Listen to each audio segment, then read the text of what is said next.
ଏବେ ଯାଉଛୁ ଗଛ ଲଗେଇବାକୁ। ପୂର୍ବ ଥର ଭିଡ଼ିଓରେ ଆପଣମାନେ ଦେଖିଥିବେ ଆମେ ଯେଉଁ ଗଛ ଲଗେଇଥିଲୁ ତାକୁ ବାର ଦେବା ଆଉ ନୂଆ ଗଛ କିଛି ଲଗାଇବା ଆଉ।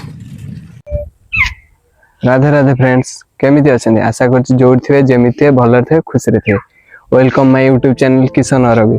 ତ ଆମେ ଯେଉଁ ପୂର୍ବ ଥର ଭିଡ଼ିଓରେ ଆପଣମାନେ ଦେଖିଥିବେ ଆମେ ଯେଉଁ ଗଛ ଲଗେଇଥିଲେ ସେ ଗଛରୁ 6ଟି ଗଛ, ମାତ୍ର 20ଟି ଗଛରୁ 6ଟି ଗଛ ବଞ୍ଚିଛି।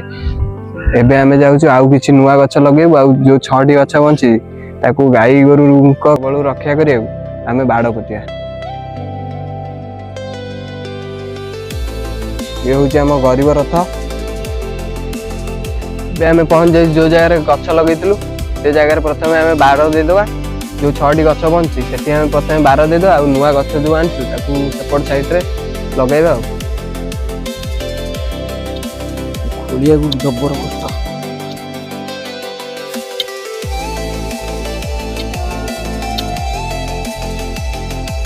ବାଡ଼ ଦେବା ସରିଯାଇଛି।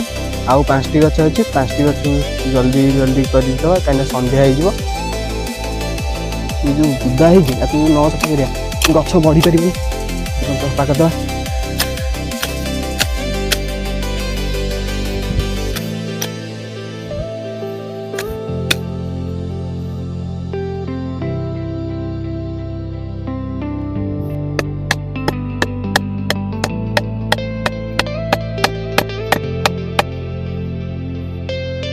ଏବେ ଆମର ସବୁ ଗଛ ବାଡ଼ ଦିଆ ପାଇଯାଇଛି। 6ରୁ 6ଟି ଗଛ। ଇଏ ମୋ ଭାଇମାନେ ସବୁ ଠିଆ ହେଇଛନ୍ତି।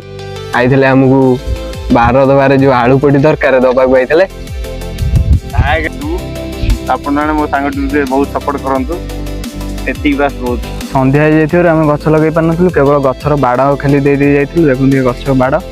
ଆଉ ଆପଣମାନେ ଭିଡ଼ିଓରେ ଦେଖିପାରିବେ ଆମେ 3 ଦିନ ଯେହେତୁ ମୋ ଏକ୍ଜାମ୍ ଥିଲା ମୁଁ ଆସିପାରିନଥିଲି। ସେ ବାଡ଼ିକି ସେଇ ଯେଉଁ ମହାପୁରୁଷ ଦେଖୁଛନ୍ତି ଗାଡ଼ି ପାଖରେ ଠିଆ ହେଇଛି ଗାଈ ଚରାଇବାକୁ ଆସେ, ସେ ପ୍ରତିଦିନ ଗୋଟେ ବାଡ଼ି ନେଇଯାଏ। ଆଉ ଏଇ ଯେଉଁ ଆଳୁ ପଟିକି ରାସ୍ତା ଉପରେ ପକେଇ ଦେଇ ଯାଏ। ଆଉ ସେ ମହାପୁରୁଷଙ୍କ ଫଟୋ ଆମେ ଗାଁରେ ଗଲେ ଗାଁକୁ ତା ମୁହଁଟି ଦେଖେଇବୁ। ଏଠୁ ଦୂରରୁ ଦେଖା ଖରାପ ହେତୁ ସେଥିପାଇଁ ଆମେ ଗାଁକୁ ଗଲେ ତା ମୁହଁଟି ଦେଖେଇବୁ।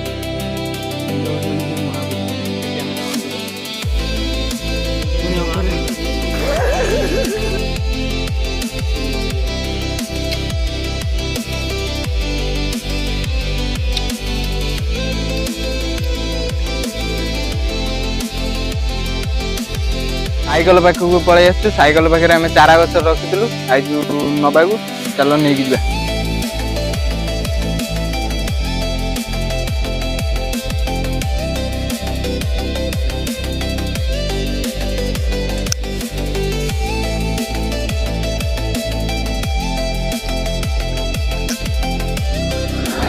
ଗୋଟିଏ ଗଛ ଲଗା ପାଇଛି, ଆଉ 5ଟି ଗଛ ଆମେ ଲଗେଇବୁ ଆଜି। ତ ଚାଲ ଲଗେଇବା।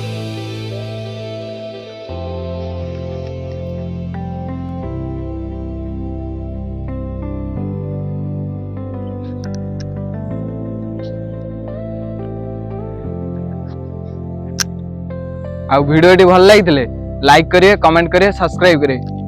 ଭାଇ ମାନେ ଭୁଲିବେନି ଲାଇକ୍, କମେଣ୍ଟ, ସବସ୍କ୍ରାଇବ।